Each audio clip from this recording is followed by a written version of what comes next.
Hello, my loves. Welcome to another cozy time of story time with Shine and Nathan. It's me, your gay auntie, with another story time, but different. You see, I know y'all enjoyed the last time I did this, so I figured I'd do it again and give you a book review or book recommendation. Y'all know I read a lot, and I thoroughly enjoy reading. It's been something that has always kept me centered, always kept me grounded, and it really brings me a lot of joy. And I have been reading a lot of fiction that is written from BIPOC authors, which adds an entirely different perspective into the realm of fiction, whether high fantasy, low fantasy, or whimsy.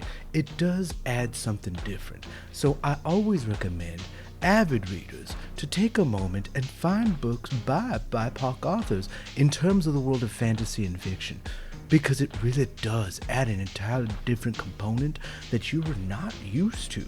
Because we're used to the Tolkien, we're used to all the other wonderful works of fantasy and fiction out there.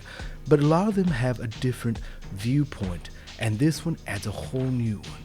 So I'm going to give you this piece of fiction, and it's a part of Spooky Month.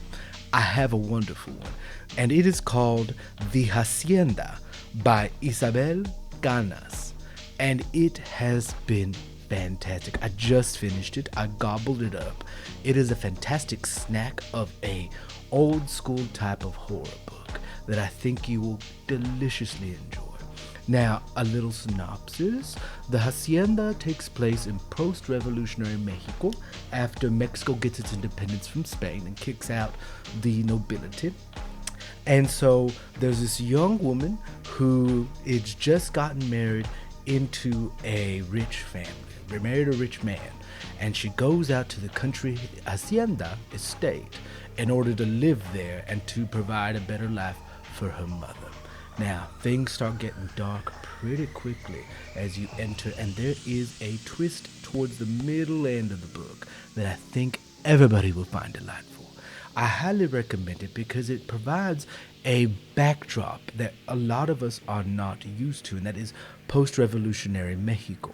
And that in itself kind of gives the dreariness, gives the bleakness of a time of post-upheaval, while people are still trying to gather themselves together after a long period of war and build this new nation that is Mexico. Now you get that darkness of a post-war period, that roughness of rural Mexico, adding in that spooky factor of generational wealth that is embedded in a home. And that is the setting that you get for the Hacienda. I loved it because it also gives some interesting takes on things you're not going to be used to in terms of colorism in Mexican culture. You're going to get the kind of opulence that you get from those Victorian horrors in a different setting. And I think you'll thoroughly enjoy it. It had me powering through it, even though I tried to stop myself, because it is just such a delicious book.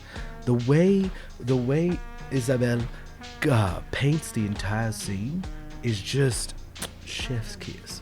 The way you get the colors, the saturation, the feeling, the ambiance, because there's a lot of atmospheric horror that happens. There's very light gore, not really much gore. It is written very much in the way of old school haunted house horror, which I personally enjoy. I'm not a person that likes gore porn, if I think that's the term we use nowadays. I like things that are atmospheric, that give you this just sense of oppression in terms of the atmosphere kind of crunching down on you. And so I will always highly recommend this book. Just try to pace yourself, because it will be hard to pace yourself. And it is told in a varying different formats. So you get one person's perspective on, I will mind you, pay attention to the top of the chapter and see whose perspective it is and when it is. Because that kind of threw me off for the first two chapters. But once I was like, oh, it's this person set 2 years ago. Okay, we'll get their perspective from the past and how it is associated to the today.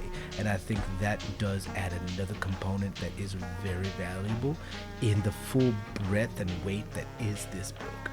So pace yourself when you are reading it and then enjoy it. I'll read the back for you.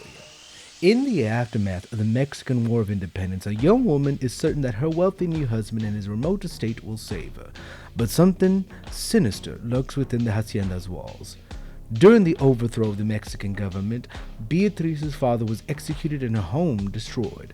When handsome Don Rodolfo Solzano proposes, Beatrice ignores the rumors surrounding his first wife's sudden demise, choosing instead to seize the security that his estate in the countryside provides.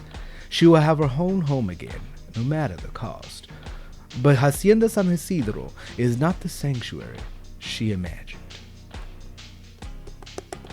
Highly recommend it. I do. It's delicious, it's wonderful, and I'm reading more books. Comment below if you want me to give more book recommendations and reviews. I would give this a healthy 8 out of 10, and the only reason 8 out of 10 is because it's so short. I wanted it more. I wanted more and more. It just had me hungry for more. So I think having me hungry for more, I should probably rate it more. I'll give it a 9 out of 10. I hope you enjoyed this little review. I don't want to spoil anything because I hope you will buy it and I hope you will enjoy it. And so I just gave you a quick synopsis, my own personal opinion over it, and it's a great Mexican Gothic horror. I think that's the genre these called Gothic horror, and I loved it. As always, I can see if I can get permission to read it on here. I don't know how I'd go about doing that, but I'd love to because it's so wonderful. Or see if I can read one chapter of it. I should start doing that. Start reaching out to these authors, see if I can read the first chapter of the book to y'all. And then y'all could go and get the rest. As always, I love you, and you take care, and I hope you'll enjoy this book like I did.